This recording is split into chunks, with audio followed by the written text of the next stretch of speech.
Hello everyone, आज के video में आप सुनने वाले हैं रहस्यमयी भूतनी की कहानी।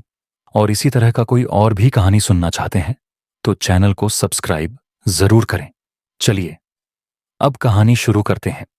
एक समय की बात है, राजस्थान के एक छोटे से गांव में लोगों की एक खुशनुमा जिंदगी चल रही थी। यह गांव चारों तरफ से पहाड़ों और झीलों से घिरा हुआ था और यहाँ की प्राकृतिक सुंदरता लोगों का मन मोह लेती थी। पर इस गांव के बारे में एक रहस्यमयी बात चर्चा में थी। लोग कहते थे कि यहां एक भूतनी का साया मंडराता है। गर्मी की उन रातों में जब चांदनी अपनी पूरी रोशनी फैला रही होती थी, लोगों को अक्सर एक किर्राती हुई आवाज सुनाई देती। इस आवाज को लोग भूतनी की आवाज कहते थे। पहले तो लोग इसे बस एक अफवाह मानते थे, लेकिन जब गांव के पुजारी पंडित शिव प्रसाद ने खुद इस भूतनी को देखकर उसकी आवाज सुनी, तब यह चर्चा और भी गर्म हो गई। पंडित शिव प्रसाद ने बताया कि एक रात जब वह मंदिर में आरती कर रहे थे तो उन्होंने एक छाया को देखा। वह छाया बिल्कुल किसी विलासी स्त्री की थी, अपने लंबे बालों को खोले हुई और सफेद साड़ी में लिपटी हुई। उसके चेहरे पर एक अजीब से हंसी थी और उसकी आंखों में गहरी उदासी झलक रही थी। पंडित जी ने उसे देखा और बस यही कह पाए, तुम कौन हो? भूतनी ने कोई जवाब नहीं दिया और गायब हो गई। गांव के लोगों ने पंडित जी की बातों पर संदेह किया, लेकिन कई और लोगों ने भी ऐसे ही अनुभव साझा किए। यह भूतनी अधिकतर रात को ही प्रकट होती थी और पर्वत के पास वाले पुरानी हवेली की तरफ जाती हुई दिखती थी। गांव के बड़े बुजुर्गों ने बताया कि यह भूतनी दरअसल एक नवयुवती है जिसका नाम सुहासिनी था। यह भूतनी की कहानी गांव के बुजुर्गों की जुबान पर हमेशा रहती थी।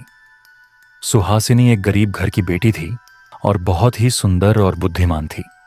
उसकी सुंदरता पूरे गांव में चर्चित थी, लेकिन उसकी किस्मत ने कुछ ऐसा मोड़ लिया कि उसे अपनी जान गंवानी पड़ी।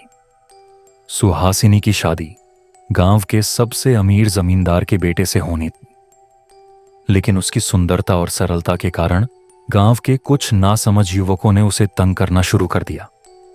एक दिन उन्हीं युवकों ने उसे परेशान करने की कोशिश की और वह भागकर उस पुरानी हवेली में छिप गई। लेकिन वह हवेली पहले से ही खंडहर में बदल चुकी थी और वहां से निकलते वक्त उसे एक हादसे में जान गंवानी पड़ी। लोग कहते हैं कि सुहासिनी की आत्मा को शांति नहीं मिली और इसलिए वह भूतनी बनकर हर रात उस हवेली की ओर जाती है। यह भूतनी की कहानी गांव के हर बच्चे की जुबान पर थी। गांव वालों ने कई बार उस हवेली में जाने की कोशिश की, लेकिन हर बार उन्हें असफलता ही मिली। इस बीच गांव के कुछ युवकों ने एक नई योजना बनाई। उन्होंने फैसला किया कि वे मिलकर इस रहस्य को सुलझाएंगे और भूतनी की आत्मा को शांति दिलाएंगे। रात के अंधेरे में वे युवा साहस बटोरकर उस हवेली की ओर चल पड़े। हवेली पहुंचने पर उन्होंने एक अजीब सी ऊर्जा महसूस की। वे धीरे धीरे हवेली के अंदर गए और वहां उन्हें सुहासिनी की आत्मा मिली। यह पूरी भूतनी की कहानी गांव के लोगों ने सुहासिनी से ही सुनी। उस आत्मा को देखकर डर गए, लेकिन साथ ही उसे ध्यान से देखने पर देखा कि उसकी आंखों में दुख और पीड़ा झलक रही थी।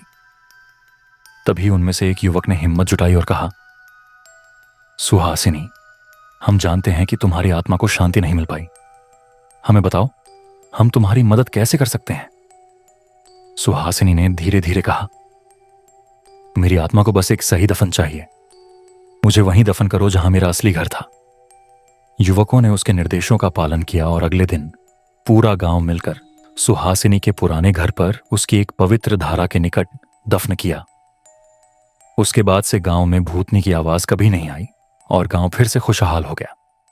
इस तरह एक युवा लड़की की दुख भरी कहानी ने गांव के लोगों को एक सच्चाई से रूबरू कराया और सबको यह सिखाया कि सच्ची शांति आत्मा को तभी मिलती है जब इंसाफ और प्रेम का साथ हो।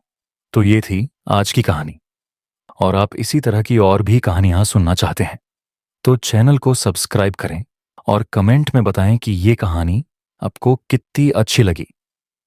फिर मिलते हैं आपसे अगले कहानी में। Bye bye.